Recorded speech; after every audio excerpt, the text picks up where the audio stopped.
যারা যারা এখনো কনফিউজড যে তারা ন্যানোপ্লাস্টিয়া করবে কি বোটক্স কিংবা কেরাটিন কিংবা যে কোনো ট্রিটমেন্ট করবে, এই ভিডিওটা তাদের জন্য।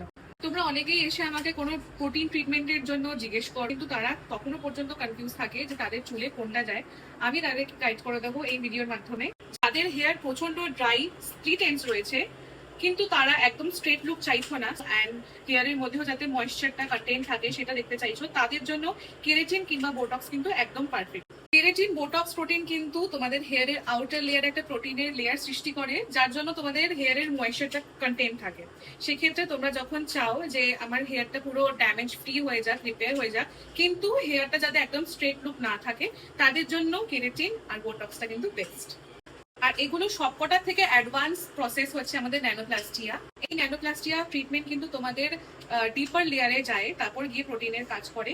এবার যারা সিল্কি ভাবটাও চাইছো তাদের জন্য কিন্তু ন্যানোপ্লাস্টিয়াটা, এটার ডিউরেশন অনেকটাই বেশি, পুরো স্মুথনিং এর মতোই থাকবে, কিন্তু স্মুথনিং এর মতো অত হার্মফুল হবে না। তবে হ্যাঁ, যে কোনো ট্রিটমেন্টের আগে একটা প্রফেশনালের সাথে আগে কনসাল্ট করে নেবে, তারপরে কিন্তু তোমরা ট্রিটমেন্ট করবে, কারণ তারাই কিন্তু তোমার চুলের টেক্সচার আর স্টাইল অনুযায়ী তোমার জন্য যেটা বেস্ট হবে সেটা রিকমেন্ড করতে পারবে। Hi, this is Shaptoshi Sarkar, a cosmetologist and a nail artist, lash artist and makeup artist too. তোমরা যদি তোমাদের স্কিন এন্ড হেয়ার নিয়ে কনসাল্ট করতে চাও তাহলে নিচে দেওয়া নাম্বারে যোগাযোগ করো। Bye bye.